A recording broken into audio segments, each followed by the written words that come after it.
You helped me a lot. I did, and you made me speaker, so thank you, Mr. President. That's good too. And Gretchen, I think everybody knows. So we're working on that very hard, and I think we'll come home with a winner for Michigan. Okay? I just spoke with the Secretary of Defense. Sometimes we call him the Secretary of War. It used to be called the Secretary of War. They changed it when we became a little bit politically correct. But I think we're in great shape. We're going to be in great shape. So thank you very much for being here. Thank you very much, Matt. Congratulations. Great job. So we'll start with the first orders. And I think we have one for a man named Mike Huckabee. Does anyone know Mike Huckabee? Yes, sir. He's going to be a great ambassador to Israel.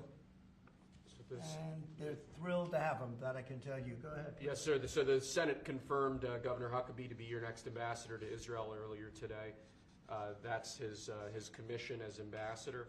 And then we also have a transmittal letter to the President of Israel requesting that he accept Ambassador Huckabee's credentials. He's going to be fantastic. He's going to bring home the bacon. And Even though bacon isn't too big in Israel. That's just the third letter. I had to clear that up. Well said. Okay. Thank you, sir. Congratulations to Mike Huckabee. Next, sir, this is a big one. As you've consistently identified, restoring our maritime dominance as a nation is very important. From shipbuilding to having a merchant marine that's capable of supporting American military efforts, really up and down the line, restoring maritime dominance has been a priority of this administration. This executive order, which was prepared primarily by your National Security Council staff and National Security Advisor Waltz, has a number of very significant policy steps, all aimed at restoring American maritime dominance and ensuring that we have the shipbuilding capacity and ability to compete globally, both militarily and in the civilian space as well. And that could be a good one for Michigan too, because we're going to be spending a lot of money on shipbuilding. We're way, way, way behind. We used to build a ship a day, and now we don't do a ship a year practically, and we have the capacity to do it. So we'll talk to you about that. Okay, Matt? Think about that. That's a natural.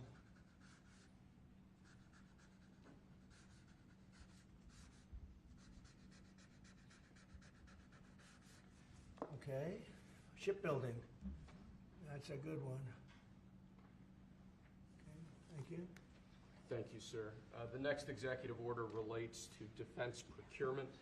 Our current defense procurement process has been criticized by many folks on both sides of the aisle as being too slow to adapt to new and changing technologies, not delivering the sorts of weapons and systems that our warfighters need in order to compete on the battlefields of the future.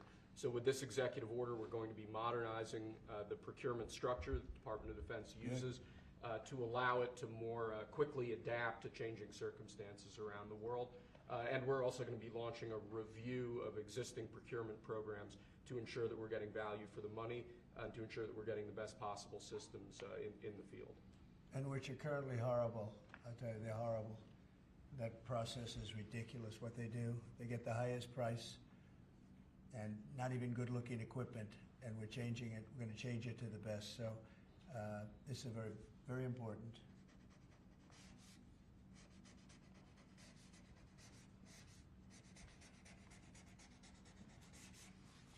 I want to say hello to Brooke. Well, sir. Look at Brooke. She got the cost of eggs down 87%. 87%, Governor. We have somebody that's done a great job at Department of Agriculture, and Kristi Noem, who perhaps a few of you have heard of. She has done the most unbelievable job as somebody that's watching over a country at the border, and with Tom Homan and your whole staff of tremendous people. So thank you. Who would think that she is like meant for that job, huh? She's meant for it. So I just saw you there both. Thank you very much. Thank you. Okay. We'll do it later, please. Thank you, sir.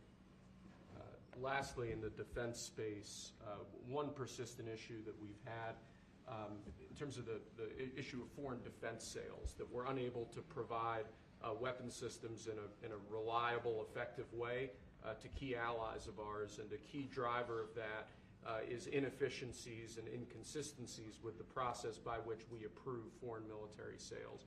So this executive order is going to direct your Department of Defense, Department of State, other relevant departments and agencies to rework our system of foreign defense sales to ensure that we can provide equipment, creating American jobs and providing obviously revenue to American defense manufacturers, but provide key military equipment to our key allies in a reliable, effective way.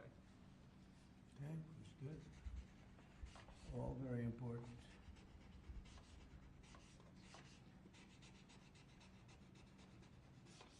Okay? Because our budget is just about approved, and it's a big budget, and we want to spend the money properly, get the best equipment in the world. We rebuilt our military during my first term, rebuilt it entirely, beautiful. And then some was given away to Afghanistan so stupidly, the most embarrassing day in the history of our country, I think. But it's still, we have to fix it up a little bit, and that's what we're going to do. We're going to do a good job of it, too. Thank you. Next up, sir, we have a series of executive orders and a memorandum all relating to deregulation, which has obviously been a major priority of your administration. The first of these is an executive order. The Biden administration launched what you've called a war on showers. They had certain regulations that basically killed the water pressure of showers and other water appliances. You can say it. Go ahead. What are the appliances? I mean, it's everything, sir. Sinks and toilets, dishwashers, toilets, sinks. But the shower heads are a huge There's no deal. water. You don't get water. It's ridiculous. So with this executive order, we're effectively going to be reversing that set of regulations to ensure that Americans have choice in the consumer market. If they want a low-flow shower head, they can buy one. If they want a real deal shower head, they should have the ability to get one. That's true. You buy a new house, you pay a lot of money, and the developers, you're not allowed to do anything more. They put restrictors on. They used to have a restrictor where you could take it out, but now they weld it in.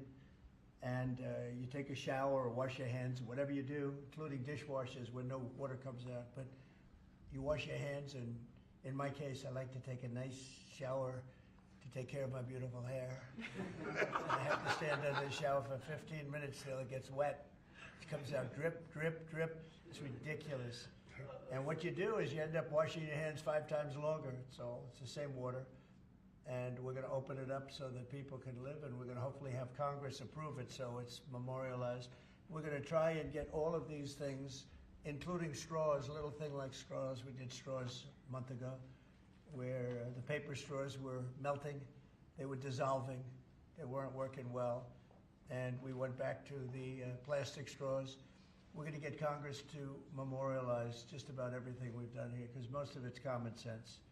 But the water is horrible. When you go into anytime you see a new faucet, you know it's going to be a long wash of the hands. And so we're changing. It's a big deal. I did it in the first administration. Biden came in his first week, and he had no idea what he was doing, but somebody told him to do it. In his first week, he put the restrictions on all the bathroom utilities.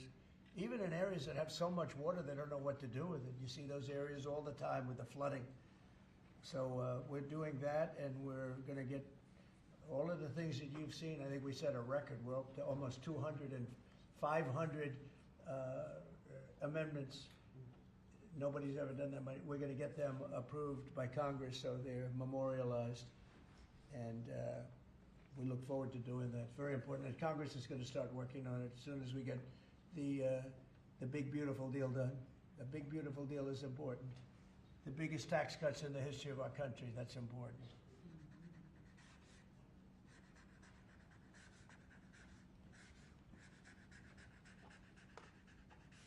Okay.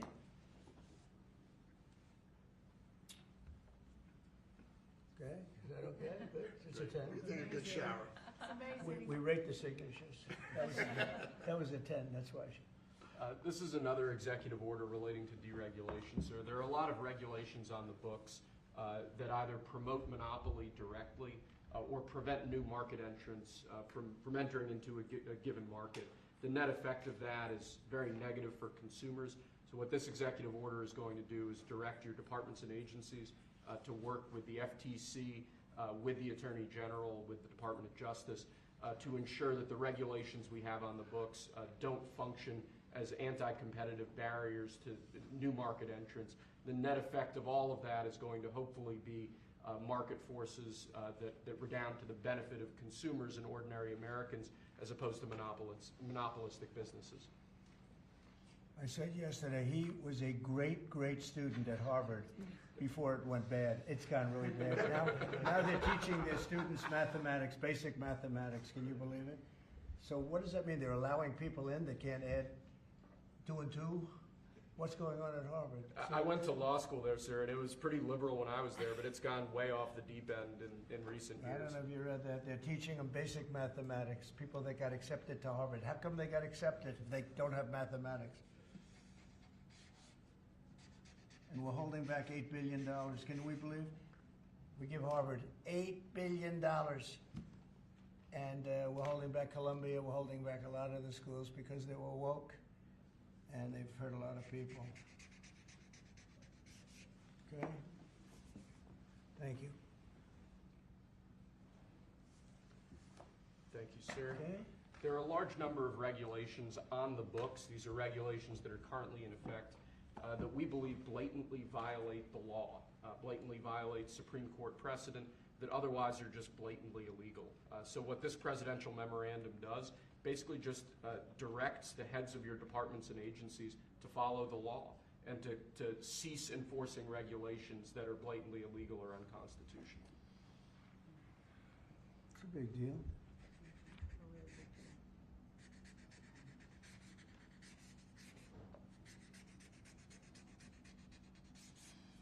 It's really very important that we get these memorialized Yes, sir. in Congress.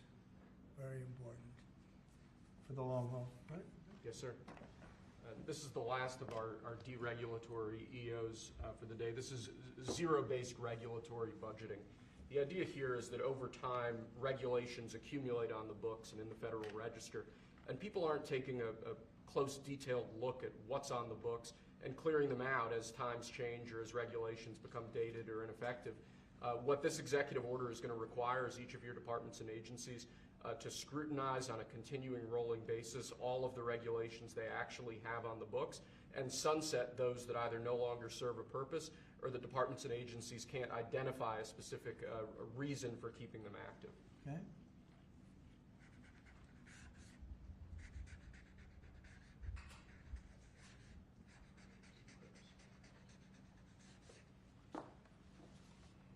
Okay.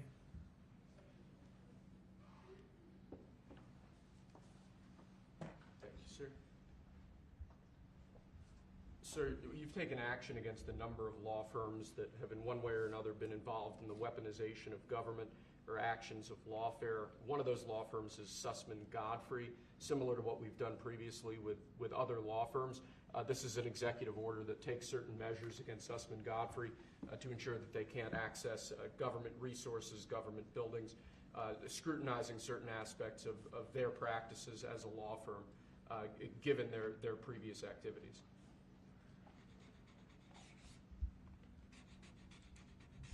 And we signed with many law firms, the ones that we thought were inappropriate, and they've all agreed to pay $100 million.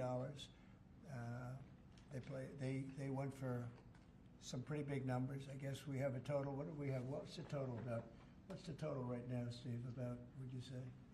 Getting close to probably 600-700 million now, I would think. We've multiple at 100 million, some at 125 million.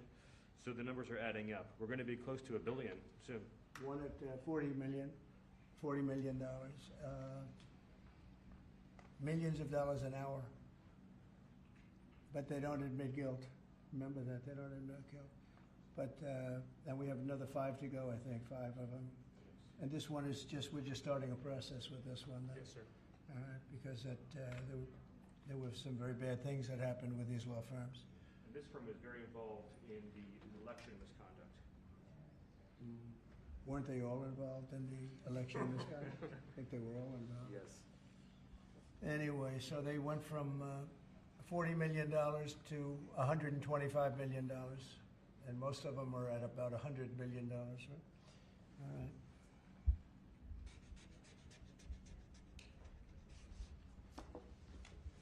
Thank you. Thank you, sir. The next presidential memorandum we have for you relates to Miles Taylor. You may recall that Miles Taylor served in the Department of Homeland Security during your previous administration. In his capacity with the Department of Homeland Security, he leaked classified information. He wrote a book under the pseudonym Anonymous, making outrageous claims both about your administration and about others in it. What this presidential memorandum is going to do, one, it's going to strip any active clearance that he has in light of his past activities involving classified information. It's also going to order the Department of Justice to investigate his activities to see what else might come up in that context, given his egregious behavior during your previous administration. And I had no idea who this guy was. I had no idea. I saw him on CNN, or one of them, I guess CNN, a lot. He'd be on all the time saying that the president is the president. I had no idea. It's like, you know, in this office you have a lot of young people, and they're here. I'll see him for 2 minutes, and I assume he was in the office, but I barely remember him.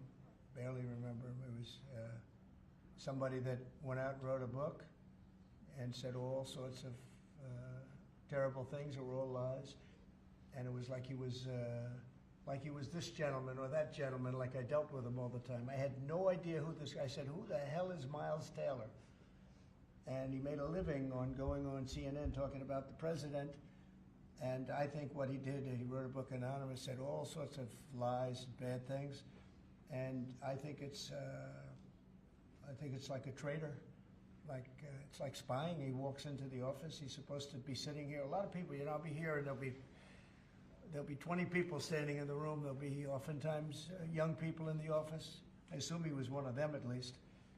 But I didn't know anything about him. And he wrote a book, Anonymous, and I always thought it was terrible. And now we have a chance to find out whether or not it was terrible. But it was a work of fiction. Got a lot of publicity. Got himself a nice job with CNN, or one of them. And I think we have to do something about it. You can't have that happen. If that happens to other presidents, it wouldn't be sustainable for other presidents. I seem to be able to sustain, but if that happened to other presidents, I mean, it's just unfair. And if it was a Democrat president, I'd say that's a terrible thing. A thing like that can happen. That's a terrible thing.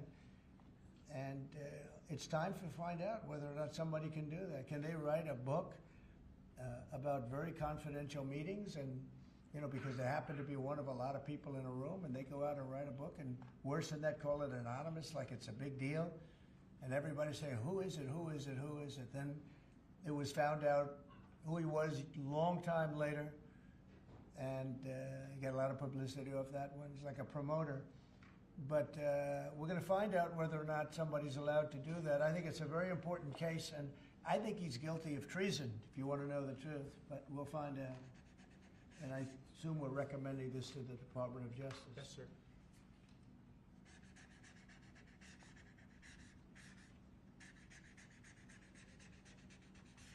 Okay, good. Terrible guy. Similarly, sir, Christopher Krebs, the former head of CISA. This is a man who weaponized his position against free speech in the election context, in the context of COVID-19. This is it's a similar presidential memorandum to the one you just signed.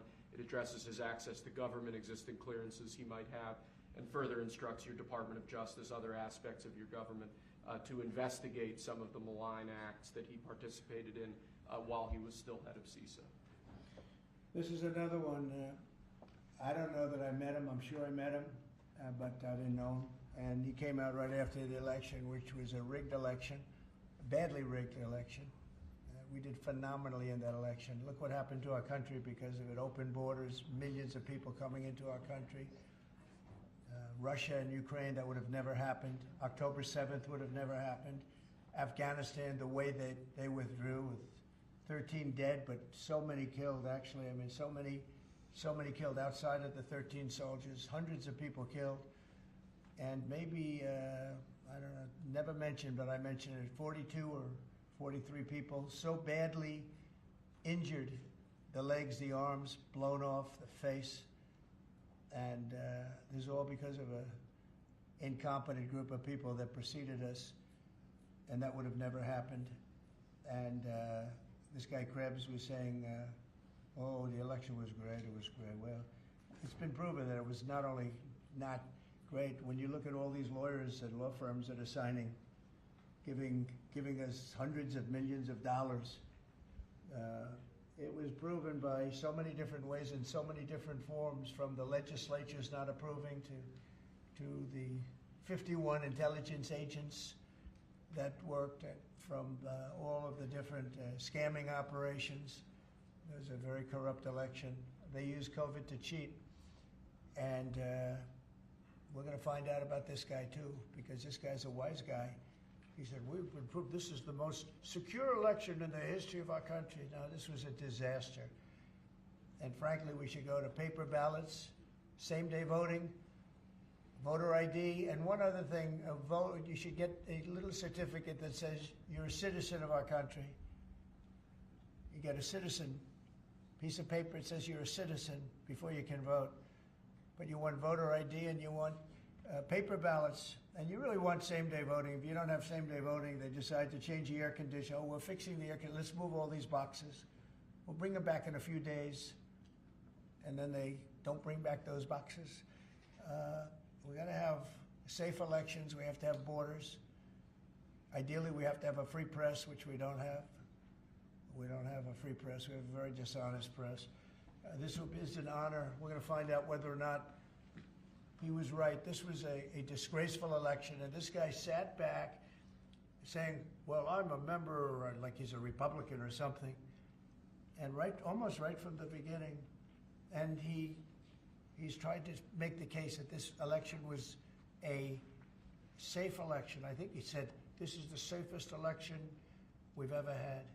And yet, every day you read in the papers about more and more fraud that's discovered. He's the fraud. He's a disgrace. So we'll find out whether or not it was a safe election. And if it wasn't, he's got a big price to pay. And he's a bad guy. Here's another one. I have no idea who he is. Krebs. I have no idea who he is. I'm sure he was in the room at some point, just like you're all in the room, but I have no idea who he was. So thank you very much. Those last two are very important, I think, for the country. Thank you, sir. And lastly, we just have 3 proclamations. These are the sorts of things that most presidents use an auto pen for. You obviously don't like using the auto pen much, if at all. The first of these is National Former Prisoner of War Recognition Day. This is one that you did in each of, I believe, each of the previous years of your previous administration, recognizes former prisoners of war. More generally, this proclamation is written to acknowledge the great steps you've made both in this administration and your previous administration on behalf of veterans, homeless veterans, others who have suffered in that way, and basically stating that it's a priority of your administration to ensure that veterans and homeless veterans are cared for properly. Good. And you know what? They ought to find out who was using that auto pen, because whoever that person was, he or she was like the President of the United States, and I'm against auto pens. I think auto pens are not a good thing, especially when you're talking about documents like we're signing today. If he can't sign, then he can't be president. It's pretty simple. Let's see whether or not he could sign. But I think that should be tested. I really think that should be tested. It's another one. And you may think about it, because how can a man that, did he really know that when they gave all false information on the council, I mean, the whole unselect committee of political lunatics, they destroyed all the information. You can't get any information. They went for like a year and a half, almost 2 years, screaming and ranting and raving. Democrats plus 2 worse than Democrats. You had Cheney, Liz Cheney, and crying Adam Kinzinger. Crying Adam. Every time I looked at him, he was crying. The guy was a crier. But You can't do that. You just can't do that. So we're going to find out a lot. I think we're going to find out a lot. These last 3 or 4 have been they've been very, very interesting. We'll see what happens. Sir. But I don't think a president should be allowed to use an auto pen when they're signing very, important legislation. I think a president should sign it, not use an auto pen. And we're going to find out whether or not he knew what the hell he was doing. I'm sure at this point he'll say, I signed it. They'll tell him what to say. But to give pardons to people that destroyed all the information. If you destroyed information on a civil case, just a civil case, not a criminal case, a civil case, they put you in jail for that.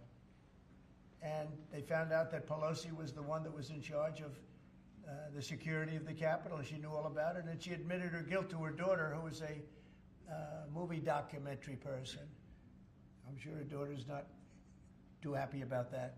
I'm sure Crazy Nancy's not too happy. But we found out all the things, everything. And we go for the information. Sir, we've destroyed all of that information. If I haven't destroyed it, I wouldn't be sitting here right now. I guarantee you that. I'd be sitting someplace else. So I think it's something that we should really look at, because that's so important.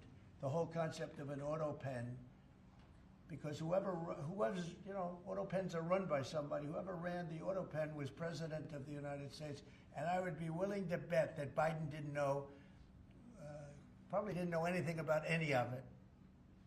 Very dangerous, very dangerous. So you're going to check that out, right? Yes, Please? sir. We're working on it right now, sir. This is just another proclamation, sir, declaring National Crime Victims' Rights Week.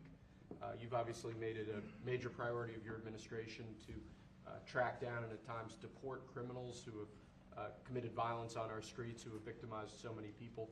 This is an annual proclamation that hopefully gets Americans to remember that when crimes occur, there are real victims, there are real people who are affected, and there are people who suffer as a result. Okay, it's very important. Thank you. I just want to add, so we're working very hard with Democrats, the governor, with Matt Hall, with a lot of transportation, Sean, and all of the people trying to keep Selfridge Air Force Base open, strong, thriving, and I think we're going to be successful, Governor. I think we'll be very successful at that. We've gotten some good feedback from Pete Hegseth and Department of Defense, and they're talking about F-16s, they're talking about F-35s, et cetera. It's a great piece of property, it's a great location, and it's a great step. So I think we're going to come back with a very good answer. We're also working on a certain fish that's taken over a beautiful lake called Michigan, right? And that's a tough one. That's a tough one. It's very. Do you want to just talk about that? Sure, Mr. President. Yeah. First of all, I want to thank you for caring so much about Michigan. We've been working a long time. We couldn't get Joe Biden to do anything about either one of these issues, particularly Selfridge Air Force Base. It'll be critical to Michigan's economy and our security when you're able to deliver us another mission there.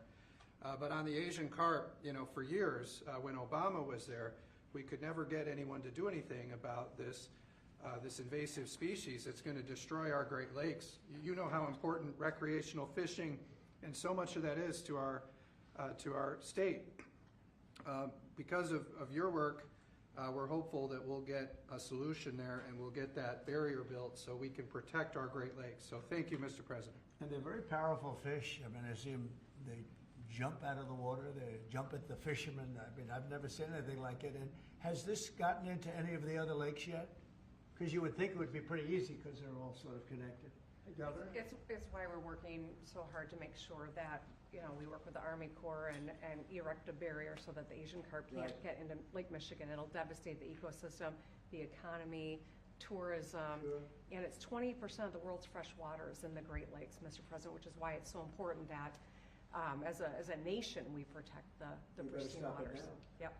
And, all of a sudden, I assume the lakes are all interconnected, right? Yeah. So at some point, they're going to be in the other lakes. And so we're going to work hard on that. I spoke with the Army Corps of Engineers, and they have a method. It's a pretty gruesome method, but it's a method. And I think they know what to do. So we're going to work on that very hard. And thank you, Governor, very much. sort of a bipartisan thing when you get right down to it. Yep. It's a very expensive thing, actually, costs a lot. I looked at the numbers, I said, well, but we have to save Lake Michigan because these fish, they eat everything in the way, including the other fish. They eat everything. Are people endangered by the fish? I think I mean, they're gonna eat all the fish there, we won't be able to fish anymore, and that's a big deal in Lake Michigan. There's a lot of fishing, recreation, so it's gonna be a problem there. But you're right, it's bipartisan, sir, but you're the one taking action on these issues. We couldn't get Biden to do it on Selfridge. This thing has been delayed for, 15 years where we were trying to do it. It started under Obama where we were trying to do it. He wouldn't do anything about it. So we appreciate you paying so much attention to this and taking action, Well, sir. I would, and the governor, in all fairness, called me about it. I had seen it, and she called me, and John James called me, and we spoke with your office, and it's, I want to put that down. Really is bipartisan. It's great to see it, actually. It's great to see that, and that includes Selfridge too. And we're going to get it done, and we'll all stand there together and cut a ribbon. Okay, Gretchen? Good. That's good. Thank you very much. It's, I'm glad you brought it up, and I'm glad you brought it up, Matt. Appreciate it. And I know you two get along pretty well, right? Yeah. About 70% of the time, which is pretty good. I think you do. All right, good. We'll have something to celebrate pretty soon. So pretty sure about that. Okay. Thank you, Gretchen, very much. Okay. Do you have any questions? Mr. President, where does the TikTok deal stand, given what we've seen, the tariffs Well, with it's moving China? along, but obviously, I would say right now China's not exactly thrilled about signing it. We have a deal with some very good people, some very rich companies that would do a great job with it. But we're going to have to wait to see what's going to happen with China. So. Mr. President, still on the table? No, it's on the table very much. I think China's going to want to do it, actually. Mr. President, Can you explain more of what you believe is the end game with China? Are you waiting for President Xi to blink? How do you think this is all going to be resolved? Look, for years we've been ripped off and taken advantage of by China and others, in all fairness. But by China, that's the big one. And it's just one of those things. We're making $2 billion a day right now, this country. $2 billion a day with tariffs. And they were making $2 billion a day.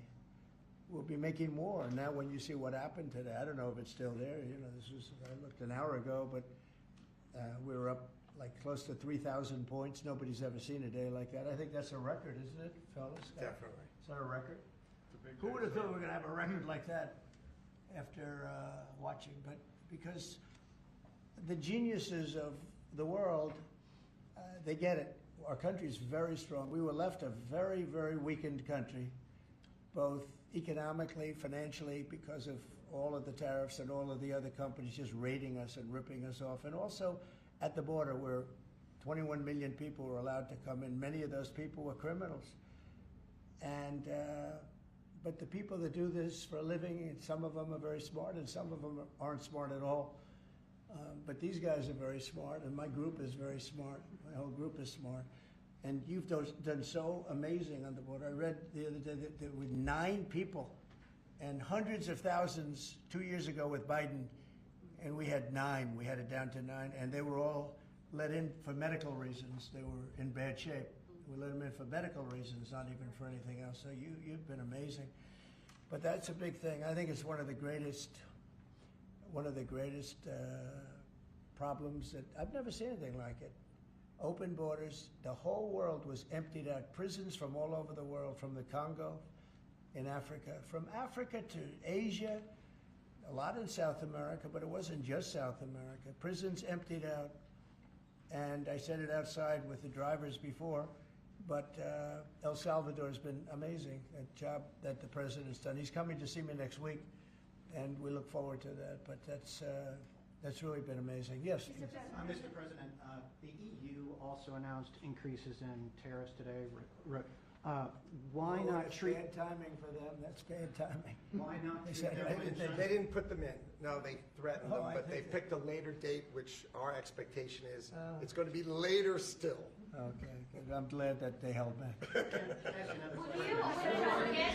said you were watching the market. If this was the strategy all along to bring them to the table, why did you instruct or advise, or maybe they did it on their own, some of your top aides to say this is not a negotiation, to hold the line, that they were going to hold the line, that you were not going to change your Well, a mind? lot of times it's not a negotiation until it is, and that happens. And, I said outside that you have to have flexibility to do it right, and that's what we have. We brought everybody to the table, and it may not be a negotiation, it may not last. I mean, things may be asked that I think are not fair to us. Look, we've been ripped off by essentially everybody for 35 years. This is not just a new thing. And Roger Penske just left. He's a great gentleman, great man, actually. And he said no other president would have had the guts to do this. And I believe that's right. They wouldn't have done it. They should have done this a long time ago. A long time ago they should have done it. I started it with China. I took in hundreds of billions of dollars in tariffs and taxes from China in my first term. And we greatest ever in the history of our country. But it had to be done. It's something that had to be done. Mr. President, thank you so much. Which countries will be negotiating first? Do you have any criteria? Because, for example, Brazil and the UK, they do not have deficits with the US. They have a surplus. They do not have a surplus. They have deficits with the US. So what is the criteria? And also, would you consider talking or meeting with Xi Jinping? Oh, sure. He's a friend of mine. I like him. President Xi, I like him. I respect him. But they haven't treated our country right. Sure, I'd meet with him. On the other countries, we have Japan is here, and South Korea is here, and others are here, and we're trying to see them. It's, from what I hear, it's much more than 75. I said 75 plus. So many. It's everybody wants to make a deal, actually, and we want to do what's right for our country. We also want to do what's right for the world. The world is important. I mean, it's the world, right? And I think we're going to make a lot of people very happy. And I think investing in the United States of America will be the greatest investment that anybody's ever made. Mr. President, can we still expect to see the sectoral tariffs, so the pharmaceuticals, steel? Is that something you're still considering moving forward with? Yeah, well, I will be, because we want them coming back.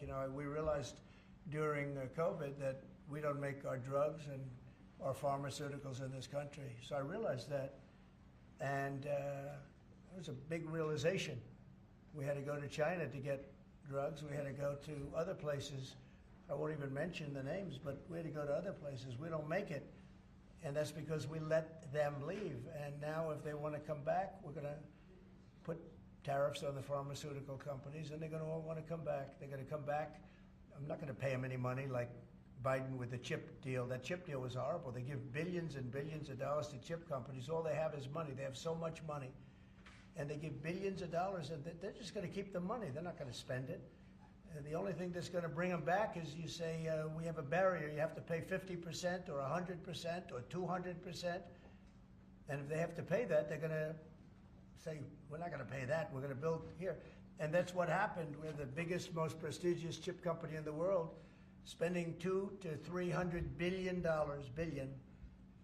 Think of that, $1 billion to build essentially one massive plant. It'll be one of the largest plants in the world, and we're going to get them very quickly. We're going to get them energy. We're going to get them the electricity they need and the energy that they need, and it'll be approved by Lee Zeldin, a total professional, and it'll be approved very quickly. And they'll get their zoning very quickly. They'll have everything done in a matter of months. Thank you, sir. You've procured a record amount of private sector investments since your election, $7 trillion. You talked about the importance of all that. Can you talk about how these investments will have a positive impact on families who felt like the previous economy left them behind, and why your executive orders on coal yesterday is so important given the amount of manufacturing that you're ushering back in? Good, thank you. And which is correct. We have, I would say, more than $7 trillion now, right, of investment coming in. Apple is coming in for $500 billion alone. We have other companies coming in with massive numbers. We have car companies that are coming in. No, we've never seen anything like it. Maybe in the 1940s or 50s or something, but we've never seen anything like it. They had 3 plants canceled in Mexico. Not that we want to hurt Mexico, but we're for us. And that's what my job is. It's not to take care of other countries, but I want to help other countries as much as I can, but we have to take care of America first, and it's about America first. So we have many, many companies coming in that would have never come in if we didn't win the election and then put the tariffs on. And they're coming in because when they build in the United States, there are no tariffs. You don't have to pay any tariffs. So instead of paying 30, 40, 50% or 25%, but it could go a lot higher in some of the industries. So we have steel mills right now that are raging. The steel industry was gone. If I didn't put the tariffs on steel, because China was dumping massive amounts of steel in my first term, and I put tariffs on it, I saved the steel industry, but now it's going to thrive, maybe like never before. I mean, if you go back to U.S. Steel from 90 years ago, it's incredible. It was the #1 company in the world for a long time. That's why we don't want to see it go to Japan. And we love Japan, but U.S. Steel was a very special company. We don't want it to go to Japan or any other place. So we're working with them, and I don't know if they need any money now. I'll be honest with you, they hit gold.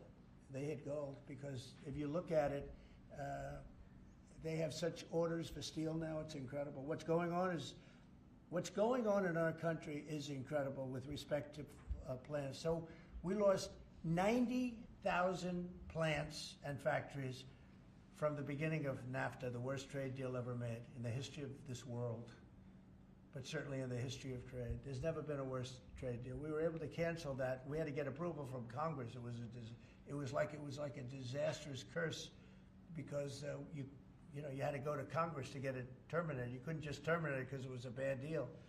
And you had people in Congress that didn't want to do it because they had other reasons, maybe bad reasons. They're mostly not there anymore, those people.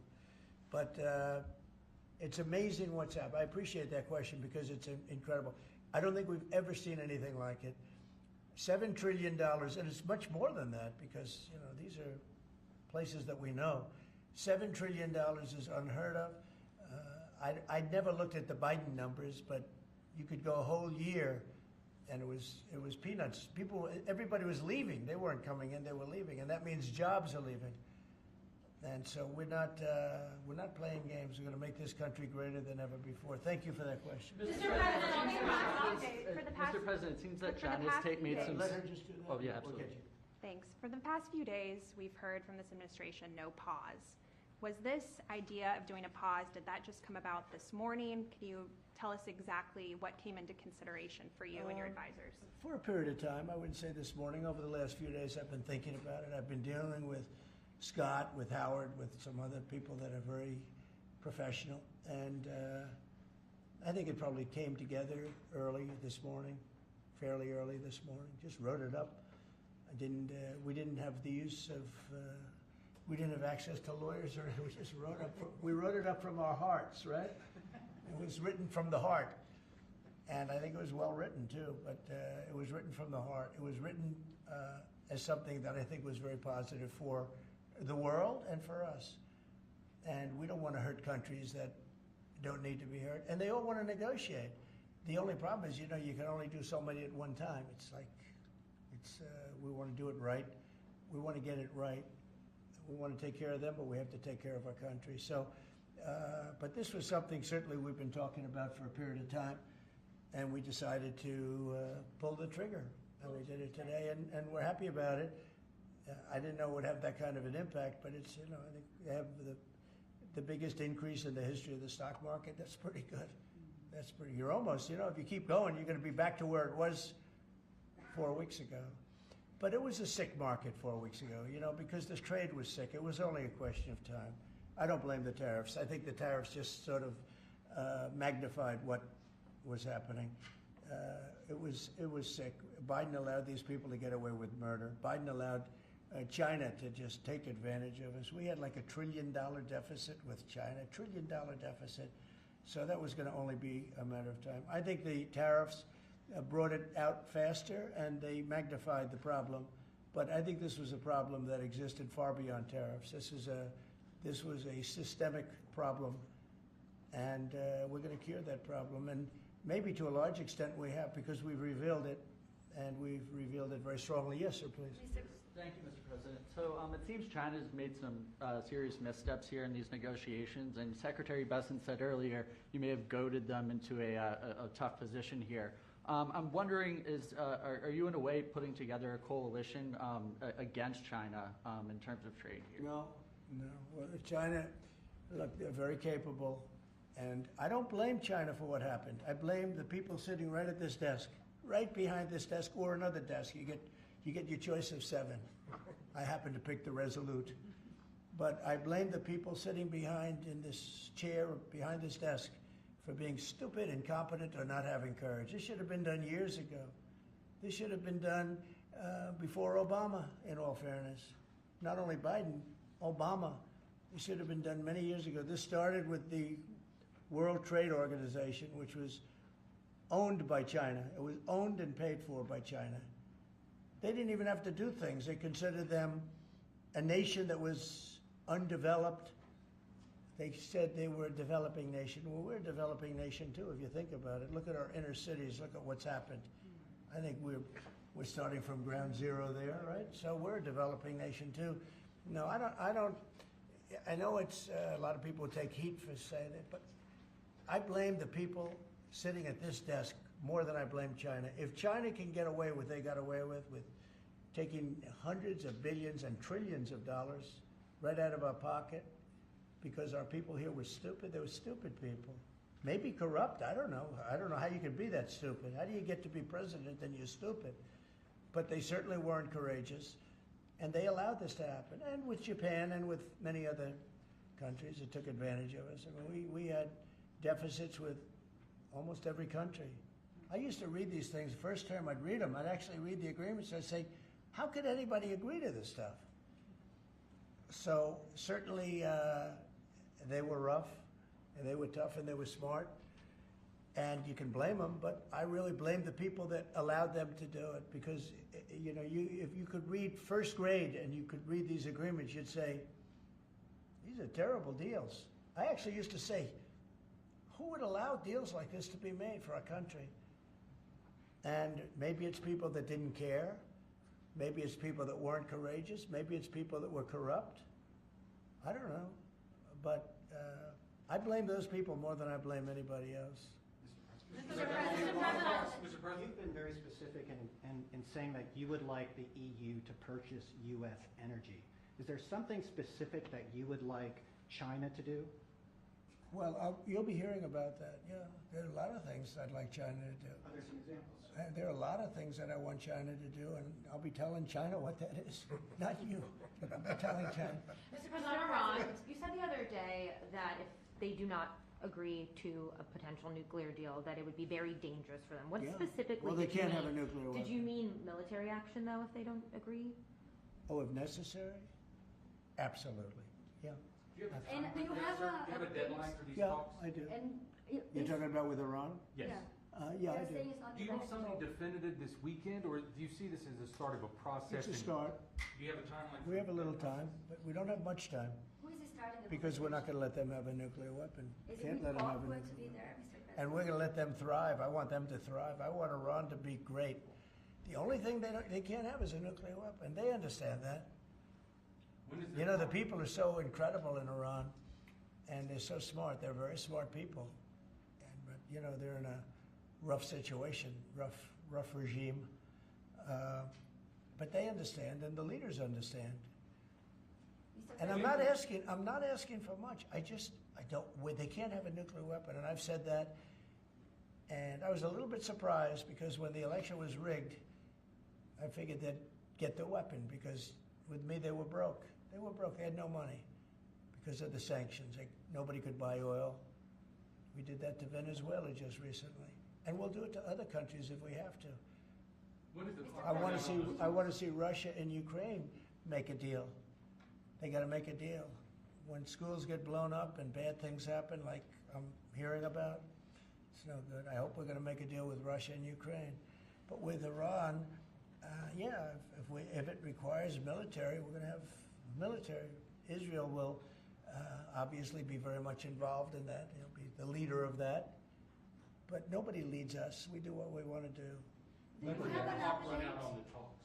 Before Say- you might, when would the talks need to conclude before you might do military? I can't really be specific, but you know, when you start talks, you know if they're going along well or not.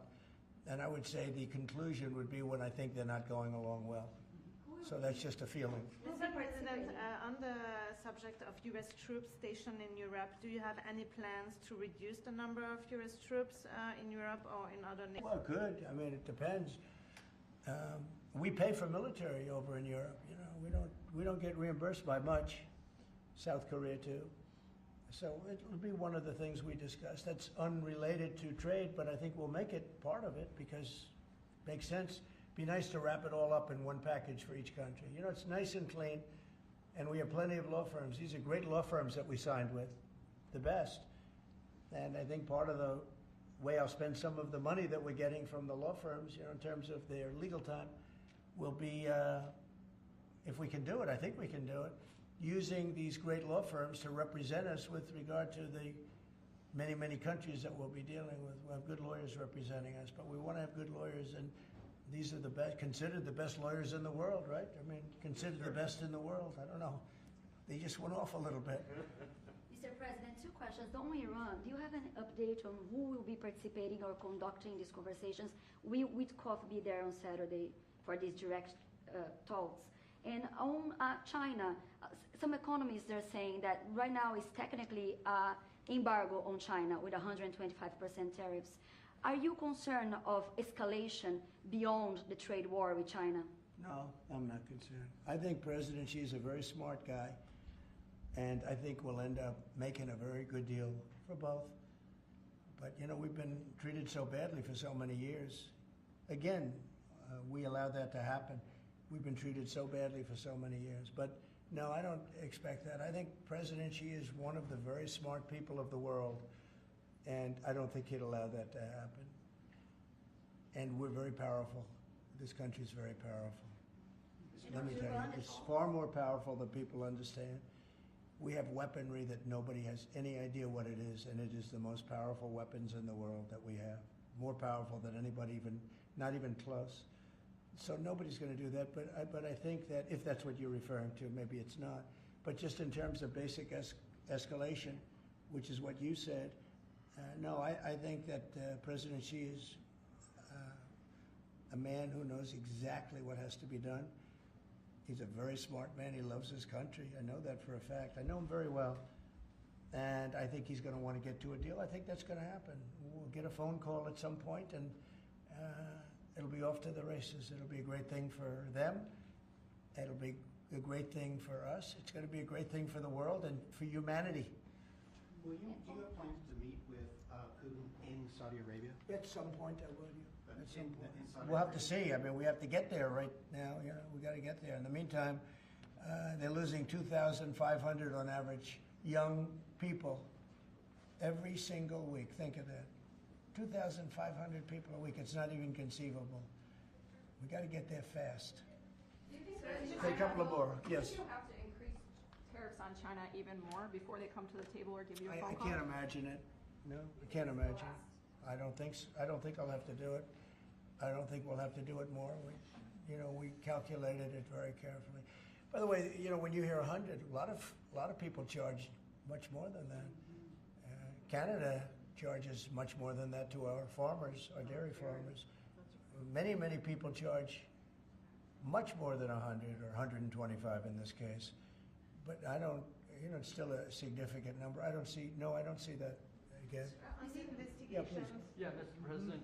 So do you think some of your tariff critics would prefer, to see the United States go through turmoil than to actually see it succeed just because they are your policies? You mean just leave the tariffs the way they are now and just relax, right? Some people have said that. Look, again, we're making, it'll be soon, much more than $2 billion a day. That's not the worst thing that I've ever heard. So yeah, some people say that. But, we look at the other side too. I think as the United States, we have an obligation to look also at the other side. We want what's good for everyone. I mean, it's America first, but we also want to make sure there's a world that can live happily and all of that. And so, this is the way I look. No, but there are people that say, look, where we are now, I've been in worse positions in my life than making $2 billion a day plus, right? It's really plus. Thank you very much, everybody. Thank you, press. Thank you, press. Head it out. Thank you. Very much. Thanks, guys. Thank you. Head it out. Or the markets are what really changed your mind when it came to kind The of markets stop on right these now tariffs? are extremely good. Thank you. Thank you. Thank you. Thank you, press.